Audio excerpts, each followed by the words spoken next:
नमस्कार साथियों, आज है 16 दिसंबर 2024 का दिन और आज के वीडियो में जितनी भी प्रश्न हैं ये मोस्ट इम्पॉर्टेंट है और बहुत ही सिलेक्टिव है आपकी सभी परीक्षाओं के लिए। तो शुरू से लास्ट तक वीडियो बने रहिए।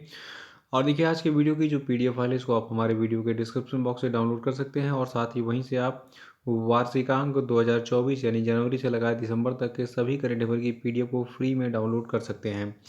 और देखिए, जो लोग नए हैं वो चैनल को सब्सक्राइब जरूर कर लेंगे और बेल आइकॉन को प्रेस करना मत भूलेंगे ताकि आने वाले सभी वीडियो का नोटिफिकेशन आपको मिलता रहे।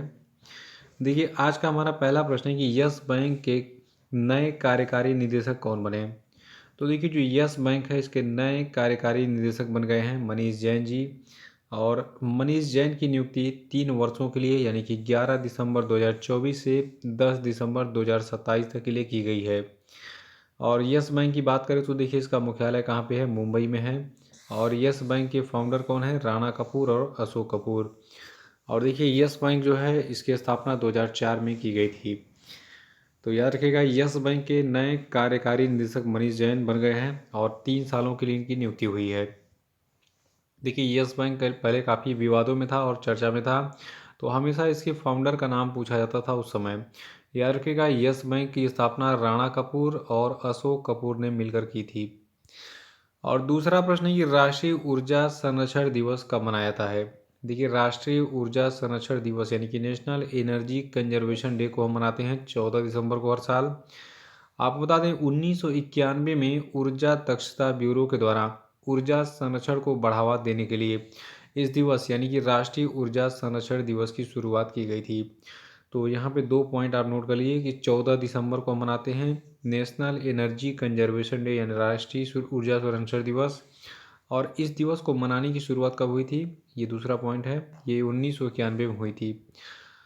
और तीसरा है कि हाल ही में किस बैंक ने टियारा क्रेडिट कार्ड लॉन्च किया। तो देखिए, टियारा क्रेडिट कार्ड को लॉन्च किया गया है बैंक ऑफ बड़ौदा के द्वारा। और इस कार्ड की विशेषता क्या है, देखिए, ये कार्ड आधुनिक महिलाओं को सशक्त बनाने के उद्देश्य से डिज़ाइन किया गया है, जिसमें यात्रा, जीवन शैली, डाइनिंग, मनोरंजन और स्वास्थ्य जैसी श्रेणियों में ढेरों रिवार्ड पॉइंट दिए गए हैं। और ये कार्ड महिलाओं को उनके वित्तीय प्रबंधन में मदद करता है, जबकि उनकी जीवन शैली पर कोई समझौता नहीं होता है। तो बैंक ऑफ बड़ौदा ने टियारा क्रेडिट कार्ड लॉन्च किया है महिलाओं के लिए। और बैंक ऑफ बड़ौदा की बात करेंगे, देखिए कि इसका मुख्यालय है आपका अलकापुरी, वडोदरा, गुजरात में। और बैंक ऑफ बड़ौदा की स्थापना हुई थी 20 जुलाई 1908 को। और इसके संस्थापक थे सयाजी राव गायकवाड़ तृतीय। चौथा प्रश्न है कि स्वाद एटलस 2024-25 के शीर्ष खाद्य शहरों में कौन सा शहर पहले स्थान पर है। देखिए, यहाँ व्यंजनों की बात हो रही है और पूरी दुनिया के जितने भी शहर हैं उन सभी के प्रसिद्ध व्यंजनों की बात हो रही है। तो अभी हाल ही में स्वाद एटलस 2024-25 जारी किया गया है दुनिया के शीर्ष खाद्य शहरों के सूची को तैयार करके। इसमें जो है, जो आपका इटली का नेपल शहर है, तो ये जो है पहले स्थान पर है खाद्य सामग्री के लोकप्रियता के मामले में। वहाँ का जो पिज़्ज़ा मार्गरीटा आप जो खाते हैं, तो नेपल्स इटली का जो पिज़्ज़ा मार्गरीटा है ये दुनिया का नंबर 1 व्यंजन है। इसके बाद इटली का मिलान शहर जो आपका है ये दूसरे स्थान पर इस सूची में। वहाँ का रिसोटो अला मिलानीजे ये कोई व्यंजन है जिसका नाम है, तो ये दूसरे नंबर पर है दुनिया में सबसे फेमस व्यंजन, सबसे स्वादिष्ट व्यंजन। और इटली का जो आपका बोलोगना शहर है, यहाँ का एक व्यंजन है टैगली एटेला अला रागू, ये चौथे स्थान पर है, तीसरे स्थान पर है। और चौथे स्थान पर फ्लोरेंस इटली का जो है, जो शहर है, यहाँ का एक व्यंजन है बिस्टेका अला फियोरेंटीना, ये चौथे स्थान पर है ये व्यंजन। आपको बता दें, स्वाद एटलस ने जो जो 2024-25 के लिए दुनिया का 10 बेहतरीन खाद्य शहरों का जो सूची जारी किया है, इस सूची में यूरोपीय शहरों का दबदबा है, खास तौर से इटली का। तो और आइए अब देखते हैं दुनिया के वो 10 शहर कौन से हैं जिनकी व्यंजन सबसे स्वादिष्ट हैं। तो 4 शहरों के नाम तो मैं आपको बता चुका हूँ, चारों इटली के हैं। 5वें नंबर पर भारत का आपका मुंबई का बड़ा पाव है। तो बहुत खुशी की बात है कि हमारा बड़ा पाव दुनिया का 5वां सबसे स्वादिष्ट, सबसे फेमस, सबसे बेस्ट व्यंजन है। देखिए, बड़ा पाव जो है ये मुंबई में आपका सबसे फेमस व्यंजन माना जाता है, सस्ता भी है। और कहा जाता है कि मुंबई की लगभग 30 से 40% आबादी बड़ा पाव खा के अपना पेट भरती है। तो खैर मुझे भी मुंबई जाने का अवसर जब मिला था तो मैंने भी वड़ा पाव का आनंद लिया था। काफ़ी टेस्टी होता है, स्पाइसी होता है। तो मुंबई भारत का जो वड़ा पाव है ये 5वें रैंक पर है दुनिया के सबसे स्वादिष्ट व्यंजनों में। इसकी रेटिंग है 4.5।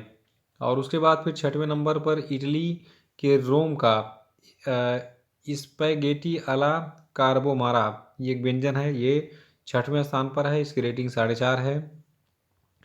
फिर 7वें नंबर पर दुनिया का सबसे स्वादिष्ट व्यंजन फ्रांस का पेरिस शहर का है क्रीम ब्रूली। और क्रीम ब्रूली तो मैंने खाया नहीं, इसके बारे में कुछ नहीं पता मुझे, लेकिन आप याद रखिए पेरिस फ्रांस का क्रीम ब्रूली 7वें स्थान पर है। ऑस्ट्रेलिया के वियना शहर का जो आपका एक व्यंजन है इसका नाम है ज्वी बेलरोस्ट ब्रेटन, ये 8वें स्थान पर है। 9वें स्थान पर आपका जो है इटली का ही एक व्यंजन है, इटली के ट्यूरिन शहर का, इसका नाम है अग्नोलोटी। और उसके बाद जापान के ओसाका शहर का एक व्यंजन है तकोयाकी, ये आपका जो है दुनिया का 10वां सबसे बेस्ट व्यंजन है। और देखिए ये जो सूची तैयार की गई है, सूची में भारतीय शहर में कौन कौन से व्यंजन इसमें जो है सबसे स्वादिष्ट बताए गए हैं। पहला नंबर तो आपका मुंबई का बड़ा पाव है, ये 5वें स्थान पर है दुनिया के जो सबसे बेहतरीन व्यंजन है उनकी सूची में, जिसको स्वाद एटलस ने जारी किया है।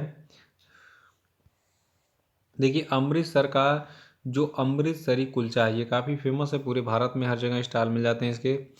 तो स्पेशली अमृतसर में जो अमृतसरी कुलचा है इसको जो है 43वां रैंक मिला है। और भारत की दिल्ली शहर का जो बटर चिकन है इसको 45वां स्थान मिला है। हैदराबाद के हैदराबादी बिरयानी को 50वां स्थान मिला है दुनिया के दुनिया के स्वादिष्ट व्यंजनों की सूची में। और देखिए भारत के कोलकाता शहर में जो आपका रस मलाई है, ठीक है, इसको 71वां सबसे स्वादिष्ट व्यंजन बताया गया है। और डोसा, देखिए डोसा तो मेरा फेवरेट है और आपका भी शायद होगा। तो चेन्नई का जो डोसा है इसको दुनिया का 75वां सबसे स्वादिष्ट व्यंजन बताया गया है। तो यहाँ पे हमने बात की स्वाद एटलस 2024-25 की के शीर्ष खाद्य शहरों की।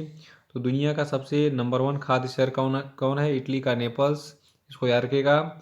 और भारत का सबसे नंबर 1 खाद्य शहर आपका मुंबई है। बाकी सूची को आप नोट कर लीजिए, भारत के कौन कौन से शहर किस स्थान पर हैं। स्क्रीनशॉट ले लीजिए और इसकी भी स्क्रीनशॉट ले लीजिए। देखिए इसमें से एक प्रश्न जरूर पूछा जाएगा, चाहे भारत का चाहे दुनिया का, कौन सबसे बेस्ट खाद्य शहर है, ठीक है। तो इस बार तो इटली का दबदबा रहा है, इटली के सबसे ज़्यादा जो है व्यंजनों को इसमें रैंकिंग मिली है। पांचवा प्रश्न की हाल ही में किस बीमा कंपनी ने अपना नाम बदलकर एक्सिस मैक्स लाइफ इंश्योरेंस कर दिया? तो देखिए जो मैक्स लाइफ इंश्योरेंस था अब ये एक्सिस मैक्स लाइफ इंश्योरेंस के नाम से जाना जाएगा, क्योंकि एक्सिस बैंक ने इसमें जो है मैक्स लाइफ इंश्योरेंस में हिस्सेदारी खरीद ली है। तो ये कदम एक्सिस बैंक के द्वारा मैक्स लाइफ में बड़ी हिस्सेदारी अधिग्रहण के बाद आया है, जो कि साझेदारी को मजबूती प्रदान करता है और भविष्य की विकास रणनीतियों को दिशा प्रदान करता है। याद रखिएगा जो आपका एक्सिस मैक्स लाइफ इंश्योरेंस है ये अब जो है जो आपका एक मैक्स लाइफ इंश्योरेंस है ये अब एक्सिस मैक्स लाइफ इंश्योरेंस बन गया है, क्योंकि एक्सिस बैंक ने जो है मैक्स लाइफ में हिस्सेदारी का कुछ जो है अधिग्रहण किया है, इसके बाद इसका नाम परिवर्तित हो गया है। छठवां कि महाकुंभ 2025 का आयोजन कब से कब तक होगा? तो देखिए महाकुंभ मेले 2025 का जो आयोजन है ये 13 जनवरी से 26 फरवरी तक होगा। और अभी हाल ही में पीएम मोदी ने इससे जुड़ा एक ऐलान किया है। प्रधानमंत्री मोदी ने महाकुंभ के लिए कुल 5500 करोड़ रुपए की लागत से 167 विकास परियोजनाओं का उद्घाटन किया है। और इन परियोजनाओं का उद्देश्य शहर की बुनियादी ढांचा, परिवहन और दुनिया के सबसे बड़े धार्मिक आयोजन के लिए सुविधाओं को बेहतर बनाना था। तो 13 जनवरी से 26 फरवरी 2025 तक महाकुंभ मेला लगेगा। आप भी जा सकते हैं यहाँ पर। लगभग 40 करोड़ से अधिक श्रद्धालुओं के आने की यहाँ पे जो है संभावना है। तो 40 करोड़ बहुत होते हैं, बहुत सारे देशों की जनसंख्या 3 करोड़ 4 करोड़ है, हमारे एक मेले में केवल 40 करोड़ आ रहे हैं तो बहुत बड़ी बात है। मतलब 40 करोड़ जनसंख्या में मुझे लग रहा है कि दुनिया के जो छोटे छोटे देश हैं कम से कम 100 देश आपके बन जाएंगे 40 करोड़ जनसंख्या में। सातवां कि हाल ही में किस राज्य या फिर केंद्र शासित प्रदेश में मेजर एटमॉस्फेरिक चेरिंको एक्सपेरिमेंट वेधशाला का उद्घाटन हुआ? तो देखिए अभी हाल ही में लद्दाख में जो है मेजर एटमॉस्फेरिक चेरिंको एक्सपेरिमेंट यानी कि मेष वेधशाला का उद्घाटन किया गया। और जो भारत का परमाणु ऊर्जा विभाग है, इसके जो सचिव हैं और परमाणु ऊर्जा आयोग के अध्यक्ष हैं, इनके द्वारा लद्दाख के हानले प्लेस में, तो लद्दाख में प्लेस है हानले, वहाँ पर मेष वेधशाला, जिसको मेजर एटमॉस्फेरिक चेरेंको एक्सपेरिमेंट वेधशाला आप कह सकते हैं, इसका उद्घाटन किया गया। और जो ये मेष वेधशाला है, ये एशिया की सबसे बड़ी इमेजिंग चेरेंको दूरबीन है और ये दुनिया की सबसे ऊंची दूरबीन है, जो कि लगभग 4300 मीटर की ऊंचाई पर स्थित है। देखिए, जो आपका ये मेजर एटमॉस्फेरिक चेरेंको एक्सपेरिमेंट वेधशाला है, इसका उद्देश्य अंतर्राष्ट्रीय सहयोग को बढ़ावा देना और अंतरिक्ष अनुसंधान में भारत की भूमिका को मजबूत करना है। इसे भाभा परमाणु अनुसंधान केंद्र ने ECIL और अन्य भारतीय उद्योग भागीदारों की मदद से स्वदेशी रूप से निर्मित किया है और ये खगोल भौतिकी और कण त्वरक के अध्ययन को आगे बढ़ाएगा। तो ये थी खास बात मेष वेधशाला यानी मेजर एटमॉस्फेरिक चेरेंको एक्सपेरिमेंट वेधशाला की। इसको स्थापित किया गया है कहाँ पर? लद्दाख के हॉनले में, इसको याद रखिएगा। आठवां है फूट रोट रोग जो है, इसका कारक एजेंट क्या है? देखिए, हाल ही में हिमाचल प्रदेश में एक बीमारी चर्चा में आई, फूट रोट रोग। तो ये फूट रोट रोग जो है, यानी जो पैरों को सड़ाने वाला बीमारी है, ये बैक्टीरिया से होता है और हिमाचल प्रदेश के गद्दी चरवाहों की भेड़ों और बकरियों को फूट रोट रोग प्रभावित कर रहा है। ये चर्चा में आया हाल ही में। देखिए, फूट रोट मवेशियों और भेड़ों के लंगड़ापन का एक सामान्य कारण है, जिससे महत्वपूर्ण आर्थिक नुकसान हो रहा है उनको। ये रोग जो है एक बैक्टीरिया है जिसका नाम है डाइकेलोबैक्टर नोडोसस बैक्टीरिया। तो डाइकेलोबैक्टर नोडोसस बैक्टीरिया के द्वारा ये फूट रोट रोग हो रहा है, किसमें? बकरियों में या फिर जो मवेशी हैं हिमाचल प्रदेश के, उन सभी में। और कुछ और भी बैक्टीरिया जो है इसके कारक हो सकते हैं, लेकिन स्पेशली जो डाइकेलोबैक्टर नोडोसस बैक्टीरिया है, ये इसका मेन काजल एजेंट है इस बीमारी का, जिसका नाम है फूट रोट रोग। याद रखिएगा, ये कहाँ फैल रहा है? हिमाचल प्रदेश में। देखिए, कोई भी बीमारी अचानक से कहीं फैल जाती है व्यापक रूप से, तो उसके बारे में एग्जाम में पूछ लेता है कि ये किसके कारण हो रहा है और कहाँ पे हो रहा है, किस जगह फैल रहा है बीमारी, नोट कर लीजिएगा उसको। और नवा है कि 2025 में ISSF जूनियर वर्ल्ड कप की मेज़बानी कौन सा देश करेगा? तो देखिए, 2025 में जो ISSF जूनियर वर्ल्ड कप होगा, इसकी मेज़बानी भारत करेगा।